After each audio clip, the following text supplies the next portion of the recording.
আমাদের দেশে বিভিন্ন জায়গায়, বিভিন্ন ফ্ল্যাট, বিভিন্ন বাড়িতে আমরা হরহামেশা সপরিবারে খুন হতে দেখছি বা খুন হওয়ার ঘটনা ঘটছে, আমরা তা শুনতে পাচ্ছি। এর কারণ কি? এর অনেকগুলো কারণের মধ্যে অন্যতম ৩টি কারণ নিয়ে আমি আলোচনা করব। ১ নম্বর হচ্ছে আমাদের সচেতনতার অভাব, ২ সামাজিক অবক্ষয়, ৩ ধর্মীয় অনুশাসন না মানা। সচেতনতার অভাব।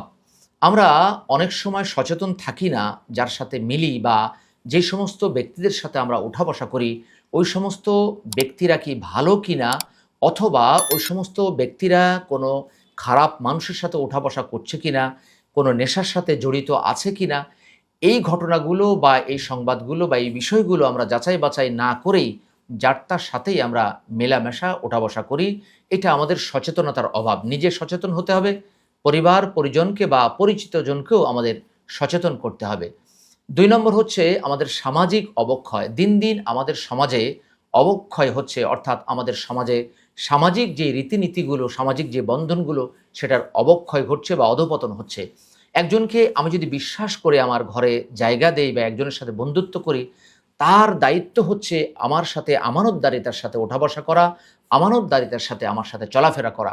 কিন্তু সামাজিক অবক্ষয়ের কারণে আমি যাকে বিশ্বাস করছি, সেই আমার পিঠে ছুরি মারছে, অথবা আমি যাকে বিশ্বাস করে আমার ঘরে থাকতে দিচ্ছি, সেই আমাকে ক্ষতির দিকে ঠেলে দিচ্ছে। এজন্য এই সামাজিক অবক্ষয়ও একটি দায়ী বিষয় আমাদের এই খুন খারাপের জন্য। ৩ নম্বর হচ্ছে ধর্মীয় অনুশাসন না মানা। অর্থাৎ ধর্মীয় কিছু বিধিবিধান আমাদের রয়েছে। আমরা যেহেতু মুসলিম, আমাদের ধর্মীয় কিছু অনুশাসন রয়েছে। আমরা কার সাথে মিশতে পারবো, কার সাথে ওঠা বসা করতে পারবো, কার সাথে দেখা দিতে পারবো।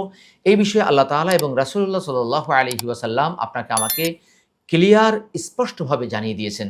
যেমন আমরা মাহরাম ছাড়া অন্য কারো সাথে দেখা করতে পারবো না, দেখা দিতে পারবো না সরাসরি। অর্থাৎ পুরুষরা যেমন মাহরাম ছাড়া কোনো নারীর সাথে সরাসরি দেখা করতে পারবে না, ঠিক তেমনিভাবে নারীরাও মাহরাম ছাড়া কারো সাথে সরাসরি দেখা করতে পারবে না, পর্দার আড়ালে বা আড়াল থেকে দেখা করতে পারবে। ২৪ নম্বর সূরার ৩০-৩১ নম্বর আয়াতে আল্লাহ বলেছেন যে, হে নবী, তুমি মুমিন পুরুষদেরকে বলে দাও তারা যেন তাদের চক্ষুকে অবনত রাখে এবং লজ্জাস্থানের হেফাজত করে। পরের আয়াতে অর্থাৎ ২৪ নম্বর সূরার ৩১ নম্বর আয়াতে আল্লাহ তাআলা তার রাসূলকে বলছেন, হে রাসূল, তুমি নারীদেরকে বলে দাও, মুমিন নারীদেরকে, তারা যেন তাদের চক্ষুকে নত রাখে এবং লজ্জাস্থানের হেফাজত করে। অর্থাৎ আমরা মাহরাম ব্যক্তি ব্যতীত কারো সাথে সরাসরি সাক্ষাৎ করতে পারবো না, দেখা দিতে পারবো না, নির্জনে বসে কথাবার্তাও বলতে পারবো না। আমাদের দেশে যে খুন খারাপি হচ্ছে, এর মূলে একটি বিষয় দেখা যায় যে যার তার সাথে বন্ধুত্ব করা, তাকে নির্জনে ঘরে জায়গা দেওয়া এবং ঘরে এনে তার সাথে ওঠা বসা করা, মেলামেশা করা। অনেকে এই কথা বলে থাকেন যে আমরা কোনো মাইন্ড করি না। কেন আপনি মাইন্ড করবেন না? গরু ছাগলের কোনো মাইন্ড নাই। কিন্তু মানুষ হিসাবে, অ্যাজ এ মুসলিম হিসাবে, অ্যাজ এ ঈমানদার হিসাবে আমাদের অবশ্যই মাইন্ড থাকতে হবে যে এই ব্যক্তি আমার কোনো মাহরাম নয়, এই ব্যক্তি আমার জন্য কোনো হিতাকাঙ্ক্ষী নয়, এই ব্যক্তি আমার কোনো আত্মীয় নয়। কেন আমি আমার বাড়িতে তাকে জায়গা দেব? কেন বারবার তাকে আমার বাড়িতে আমি ডাকবো? আমাদের যে সরল মনের এই বিশ্বাসকে পুঁজি করেই যাকে আমি জায়গা দিলাম, সেই আমাকে পরবর্তীতে আঘাত দিচ্ছে। অর্থাৎ আমার বোনকে, আমার মাকে বা আমার স্ত্রীকে, আমার মেয়েকে সে বিয়ে করার জন্য বা বিভিন্ন প্রলোভন দেখিয়ে বিভিন্ন ক্ষতি করার চেষ্টা করছে। যখন আমি বাধা দিচ্ছি বা যখন তারা বাধা দিচ্ছে, তখন এই খুনের ঘটনাগুলো ঘটছে। অতএব আপনার আমার দায়িত্ব হচ্ছে সচেতন হওয়া, সামাজিক রীতিনীতিগুলো মেনে চলা, সমাজে আমি কার সাথে চলবো, কার সাথে উঠা বসা করব, এই বিষয়গুলো মেনে চলা এবং মুসলিম হিসাবে আমাদের ধর্মীয় অনুশাসনগুলো যথাযথভাবে মেনে চলা। যদি আমরা এই বিষয়গুলো মানতে পারি, তাহলে বিভিন্ন জায়গায় যে খুনগুলো হচ্ছে, বিভিন্ন ভাই বোন, মা বাবাকে একসাথে খুন করা হচ্ছে, এই জিনিসগুলো আশা করা যায় আরও অনেক কমে আসবে।